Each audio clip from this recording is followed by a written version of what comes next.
Hey guys, my name is Shane and welcome to my Sick Sad vlog. I've been talking on this channel about my PJS, my Peutz-Jeghers syndrome, and how it affects me and my family. And one topic I've talked about quite a bit in the few videos that I've made is my son has been having a real hard time with his PJS, or so we thought, the last couple years, especially last year. We were going through a cycle of him getting sick, going to the emergency room, and nobody could figure out what the problem was. We'd get to the hospital, they'd give him an IV with medication, he would calm down, they would do scans and things like that. And essentially the doctors would just shrug their shoulders. We don't know what's wrong, we don't see any problem. And by the time they give him the medication in the emergency room, he's already feeling better. Half the time they would discharge us in the emergency room, half the time they would keep him overnight for observation and just to make sure. But essentially he got better right away. And we were in that cycle for, like I said, a couple of years now. And I didn't know what was wrong with him. Nothing related to the PJS seemed to be causing these problems, but after he ate, he would get violently sick, severe cramps in his stomach and things like that, but he never showed signs of intussusceptions. That's what I was looking for immediately, since I have it and I've experienced that before. So we were the doctors basically, like I said, every time we would go, they couldn't find anything, and they're just shrugging their shoulders like, we don't know.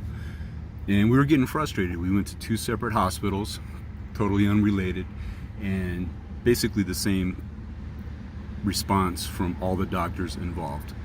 We don't know what's wrong with them. But they want us to come back and do tests and things like that. And recently, my son just got sick again a couple weeks ago. My wife was at home, so she took him.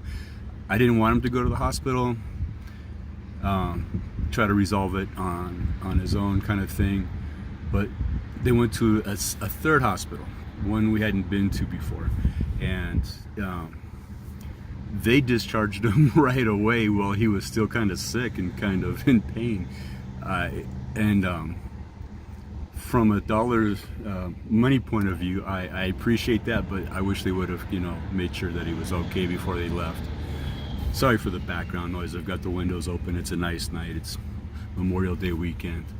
It's actually like 8:40 at night, and look how bright it is outside still. It's crazy. So the other day, well, every time he would get sick, we thought it was related to fast food or junk food, because we would go out to eat and get in the car, and as soon as we take off, he's like, oh, I'm starting to get sick. And when he gets sick like this, he knows the warning signs.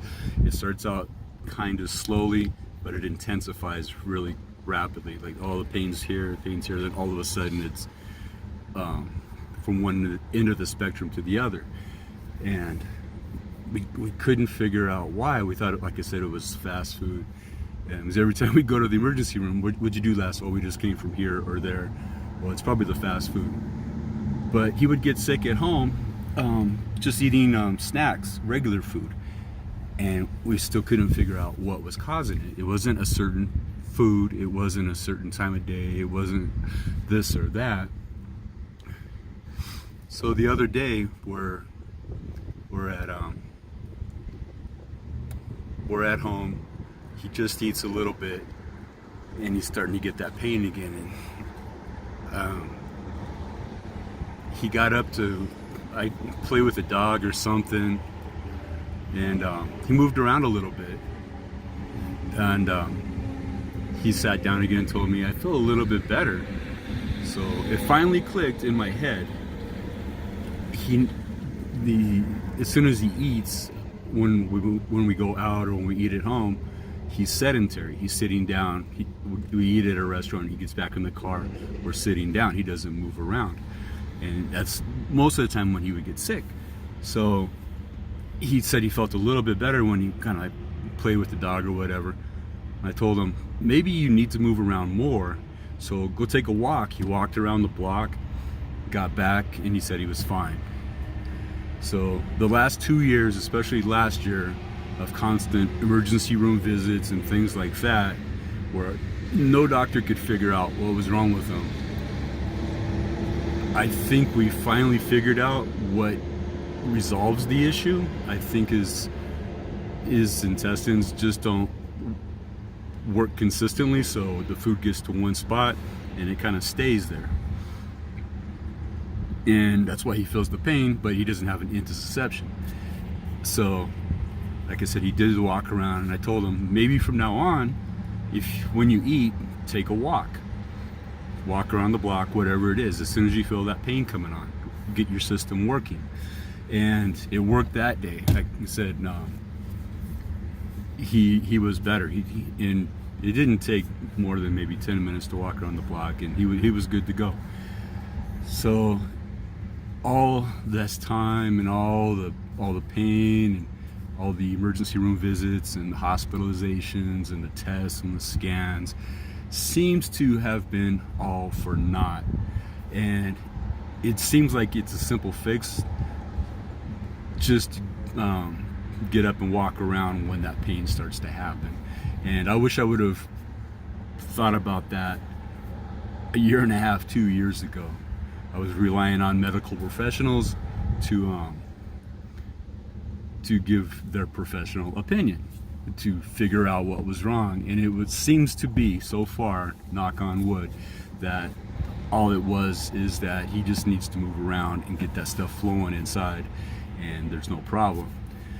So I'm relieved at that. The next time he gets sick, I'm gonna remind him, if he doesn't remember, to walk around and get that stuff moving around.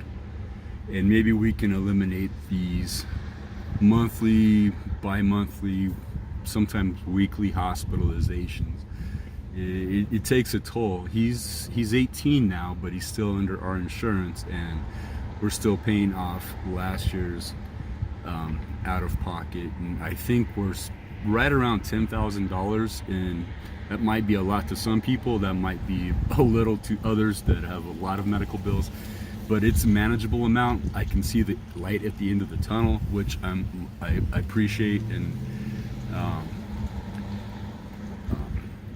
it's a little bit of pressure off knowing that maybe he doesn't have to go back to the hospital every single time he gets sick. And it's a relief to know that I believe that it's not Peutz-Jeghers related. So I'm relieved in that front, and also relieved that we might have found a solution for his problem. So if you have Peutz-Jeghers syndrome and you're getting sick like this, and you're not sure why, and you're kind of getting the same answers we were getting from doctors, the hospitals, we don't see a problem, we don't know why he's getting sick, you go back home and just get in that cycle, whatever it may be, whatever syndrome you have, whatever medical condition you might have. Maybe it's a simple fix like we figured out, or we think we figured out. So let me know if you've gone through this, if you've been in that cycle before where you're going to the doctors constantly and they want to run tests and more visits and checkups and follow-up visits. And let me know if you've been in that cycle and if you've been able to resolve your problem on your own. I'd be curious to see if anybody else is going through the same thing that we're going through. I think that's where I'll end the video today. I appreciate you watching. I hope sharing some information might help you. Share some information with me, it might help me if you have similar conditions. And I know it's getting dark. It's finally showing signs of night. So yeah, once again, thanks for watching. I'll be back soon with another video, maybe not PJS related. This isn't a PJS channel, but that's kind of what I've been focusing on lately. So take it easy, and I'll see you guys later. Bye.